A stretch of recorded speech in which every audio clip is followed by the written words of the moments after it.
Hello everyone, welcome to the channel Chemical Engineer. I am Sahil Yadav and in this video we will be covering the topic first law of thermodynamics. I hope you have subscribed to the channel Chemical Engineer. So I would also encourage you to join our Telegram channel that is Chemical Engineer 2120. Just search it on Telegram and you can join us on Telegram. We have uploaded full material regarding GATE as well as for chemical engineering on that channel. So let's start the video. Okay, so first law of thermodynamics. As we have discussed zeroth law of thermodynamics, now we are going to discuss the first law of thermodynamics, and the video will be of only 10 minutes or less than that. So we are going to cover it in some small time. So first, before going to the first law of thermodynamics, you should be clear with the concept of internal energy. Okay, so the basis of first law is the basis of internal energy. So this concept will help you to get or grasp the first law of thermodynamics too. So Joule's experiment is what shows about the internal energy. Okay, so this is how the apparatus of the Joule's experiment look like. Here we have some thermodynamic system, that is what we the main aim of the study. So this is the thermodynamic system. These all are the stirrers. Okay, and here this is a non-conducting rigid vessel wall. Okay, now what he did is he took some fluids. So he took water, oil and mercury one by one. Okay, so he placed it in this container and then started rotating it. So he took it all at once, then he started rotating these stirrers. So what he observed is the amount of work done on the fluid by the stirrer, he measured it. Okay, so what he did is he tried to move this bob or this weighted object from this position to this position. Okay, so by he took a paddling type stirrer because he did this experiment in 1840s.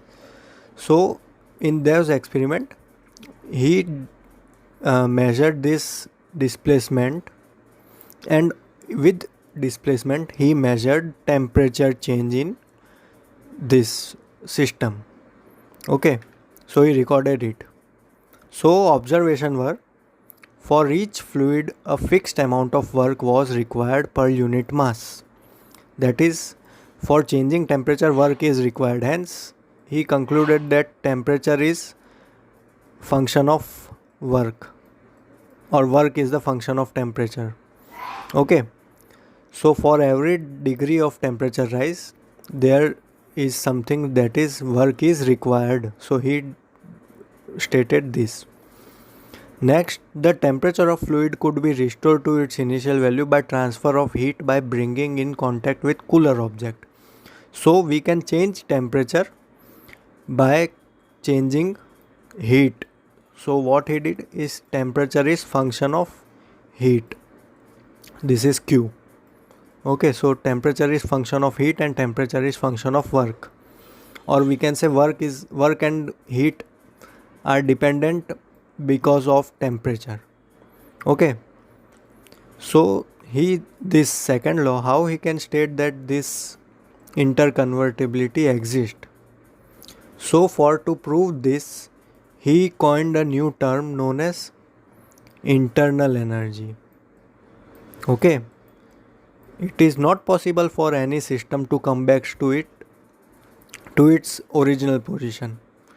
So in order to assume some losses, he coined the term internal energy.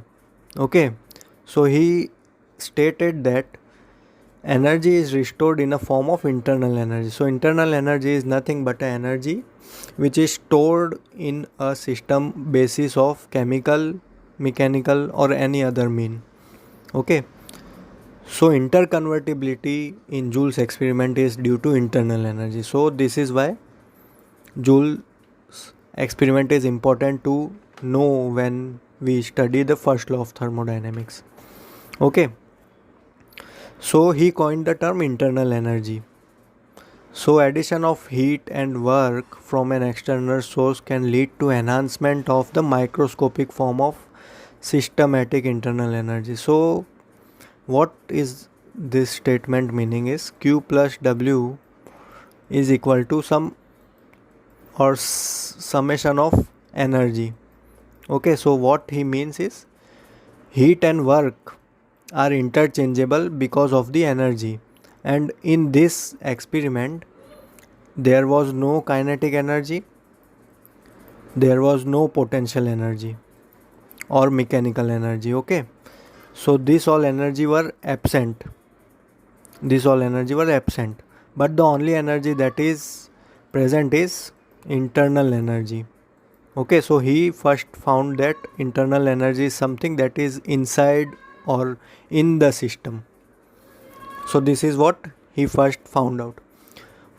And okay, so internal energy is given as delta U or integration du equal to u2 minus u1. So you should be clear that u2 minus u1, hence it is a state function.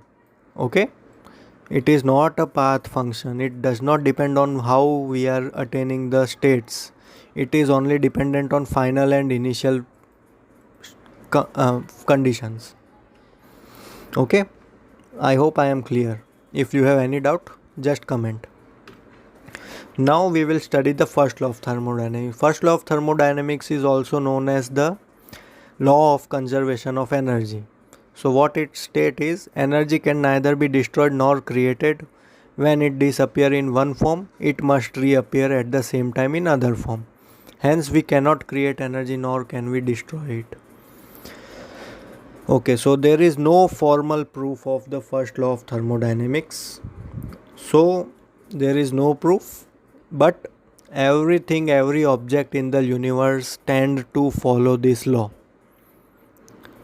Okay, so what it mathematically signifies, total energy of the universe remains constant and change in the total energy is zero, as well as total energy of system plus total energy of surrounding is equal to zero. That is, change in total energy is zero. Okay, so every object follow this law. Now we will study the application of first law into a closed system. I hope I am clear what are closed system. So we are doing closed system first of all. Okay, we will do the open system in the next video. So for the closed system, okay, so closed system is nothing but in which entry of mass and going out of mass is not allowed, but entry of energy and exit of energy is allowed. Okay, so this is allowed, this is mass is not allowed. So this is what we call as closed system. So this we apply the first law. So for a closed system, total energy input will be based on kinetic energy, potential energy and internal energy. Okay, so we have discussed that in this law, that is total energy equal to sum of heat input plus work input. Okay, so nothing but this is total energy, which is equal to Q plus W. So if suppose we are not doing any potential and kinetic energy, then we can say that change in internal energy is equal to Q plus W. Okay, so this is how we can apply the first law of thermodynamics to a closed system. This is the other form in the derivative form. Okay, so this is how. Okay, yeah, this is important to remember. Many time a GATE 1 mark question comes on this topic, that u is a state function.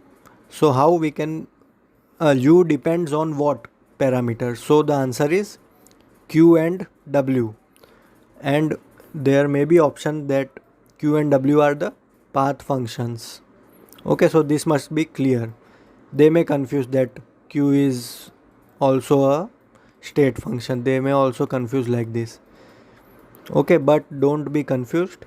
Q and W are the path function, and this W is given as P into dV, that is pressure into volume. How we can say that W depends on pressure into volume? So this is the small derivation. No need to worry, we will cover it in the next video.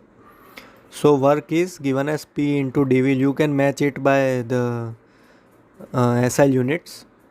Moreover, we can also prove it. If you don't understand, just message me. It is always given in the 11th or 12th textbooks of science. So du equal to Q plus W, and W equal to minus of P dV. Okay, negative of integration P dV. So the last point of this video is, suppose we have system and surrounding. Suppose this is a surrounding. Assume that this is you yourself, and work is money. So now someone gives you a money. What you have to do? You will become rich. So if work is done on a system, that is someone is giving you a money or someone is trying to do work on you, then work is taken as positive. That is Q plus W will be the equation. Okay, in the first case. Now second case, if someone takes money from you, that is you are doing work for someone, then work is the internal energy is given as Q minus W. Okay, now same for heat. Someone is giving you heat or someone is giving you money, then you should take some Q plus or minus W based on, suppose we are getting money, Q plus W. Now here we have heat is you are giving heat to someone, heat is removed from yourself or from you are a system. Okay, then it will be minus Q plus W. Okay, so these four parameters or these four equation must be clear in your mind. Okay, so I am done with this video. I will be posting the derivation of work done on isobaric, isochoric, isothermal and adiabatic process in the next video. So if you like the video, just subscribe to the channel and be connected. So support us, and if you have any doubt, just DM us, and follow us on Instagram, that is at Chemical Engineer 2120, as well as on Telegram, just search Chemical Engineer 2120. So thank you for watching the video.